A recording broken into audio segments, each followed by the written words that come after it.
Todos conocemos la asombrosa historia de Jonás, el profeta desobediente y rebelde. En el libro de Jonás capítulo 1 vino palabra de Jehová a Jonás diciendo: Levántate y ve a Nínive, aquella gran ciudad, y pregona contra ella, porque ha subido su maldad delante de mí. Jonás fue llamado por Dios para efectuar una misión: ir a predicar palabra de Jehová a la ciudad de Nínive y llamarles hacia el arrepentimiento, porque la maldad de los ninivitas había llegado a la presencia de Dios. Y si no se arrepentían de su mal camino, Jehová destruiría la ciudad. Pero Jonás, en vez de levantarse y obedecer a Dios, se levantó para huir de la presencia de Jehová e ir a Tarsis. Todo esto porque el profeta no quería que los ninivitas, enemigos de su patria, se arrepintieran. No quería que escaparan del juicio de Dios.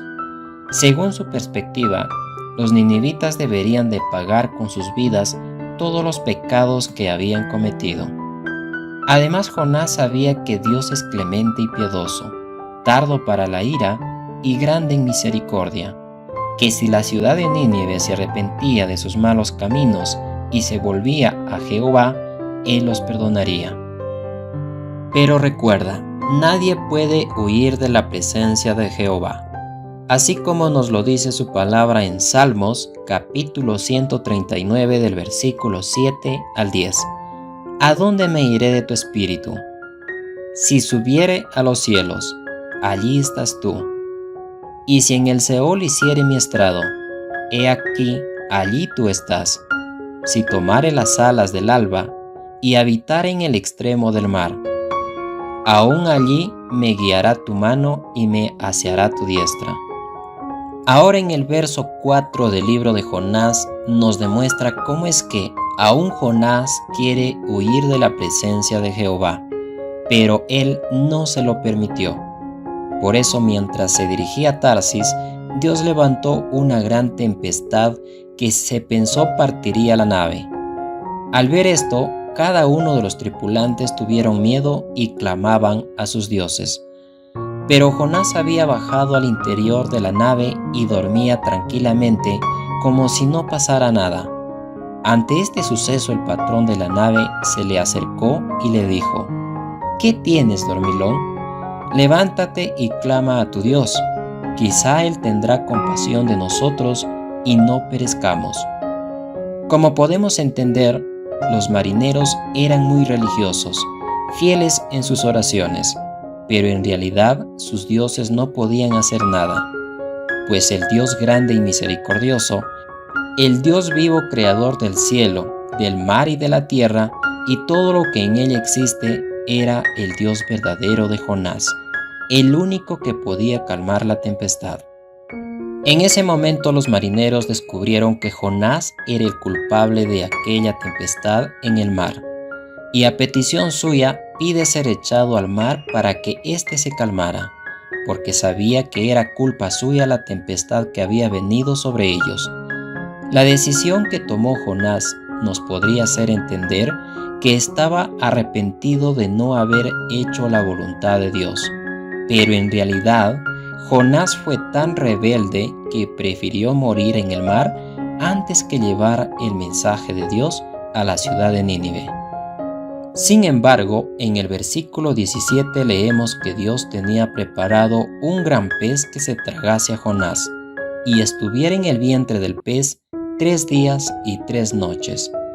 Dios en su grande misericordia permitió que el profeta no pereciera, ni en el mar ni en el vientre del pez, porque Dios ya tenía un propósito con él en la ciudad de Nínive. En el capítulo 2 vemos cómo Jonás reconoce su culpa desde el vientre del gran pez, se arrepiente del mal que había cometido, clama a Jehová en su angustia y él oye su voz. Así es nuestro Dios grande y misericordioso, que cuando nos arrepentimos de corazón de todos nuestros malos caminos, Él está apto para perdonarnos y hacer cumplir su voluntad en nosotros. Hoy en día, así como en los tiempos de Jonás, la palabra de Dios viene a nosotros. Está viniendo a su iglesia y muchas veces Dios toca nuestro corazón, pero nosotros no queremos hacer su voluntad. Preferimos alejarnos de ese llamado. Decidimos ir por el camino que nos lleva a la condenación eterna. No queremos obedecer. Caemos en pecados y delitos. Cada pecado que cometemos es una desobediencia a la voluntad de Dios. ¿Cuántos de nosotros hemos sido llamados para entregar palabra de Jehová y no lo hemos hecho por miedo? Por temor o por cobardía hemos preferido huir de ese llamado, así como huyó Jonás. Pero si Dios tiene un propósito, un plan con nosotros, aunque nos resistamos a hacer su voluntad, Él va a cumplir su propósito en su debido tiempo. En el capítulo 3 se relata que nuevamente viene palabra de Jehová por segunda vez a Jonás diciendo: «Levántate y ve a Nínive, aquella gran ciudad, y proclama en ella el mensaje que yo te diré». Esta vez el profeta obedece el llamado y fue a llevar el mensaje a la gran ciudad, y éste predicaba diciendo: «De aquí a 40 días Nínive será destruida». Y los hombres de Nínive, incluido el rey, creyeron a Dios y proclamaron ayuno en toda la ciudad, incluidos los animales que no comieran ni bebieran agua. Se vistieran de cilicio y clamen a Dios fuertemente, y se convirtiesen cada uno de ellos de su mal camino. Entonces el rey dijo: «¿Quién sabe si se volverá y se arrepentirá Dios, y se apartará del ardor de su ira, y no pereceremos?» Dios, al ver lo que hizo el pueblo de Nínive, al ver que se convirtieron de su mal camino, se arrepintió del mal que había dicho que les haría y no lo hizo. Ahora en el capítulo 4 del libro de Jonás, Dios le da una gran lección al profeta, y es de al ver que Dios perdonó al pueblo de Nínive, se afligió y se enojó en extremo, cuestionando a Dios por haber concedido el arrepentimiento a Nínive. Y dijo: ¿no era esto lo que yo decía estando aún en mi tierra? Por eso me apresuré a huir a Tarsis, porque sabía yo que tú eres Dios clemente y piadoso, tardo en enojarte y grande en misericordia, y que te arrepientes del mal. Ahora pues, te ruego que me quites la vida, porque mejor me es la muerte que la vida».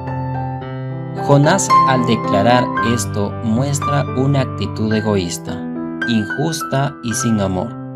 Con su enojo demuestra que era un profeta que no tenía amor por sus prójimos, no tenía amor por las almas desviadas, almas que estaban perdidas y sumergidos en sus pecados.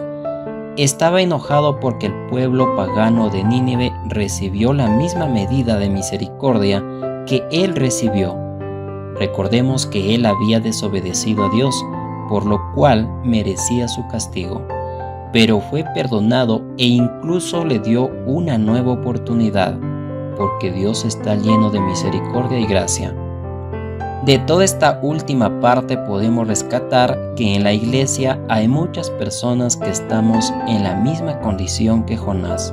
No tenemos amor ni piedad por las almas perdidas, por esas almas que no saben discernir lo bueno de lo malo. Estamos tan enfocados en nuestra salvación, en los afanes de esta vida, entretenidos en las cosas materiales, y nos olvidamos de predicar y difundir la salvación eterna que Cristo Jesús nos ofrece. Nos olvidamos de ganar almas para Cristo, siendo esto el mejor tesoro preciado en el cielo, porque Dios dice: «Por un pecador que se arrepiente, hay fiesta en los cielos».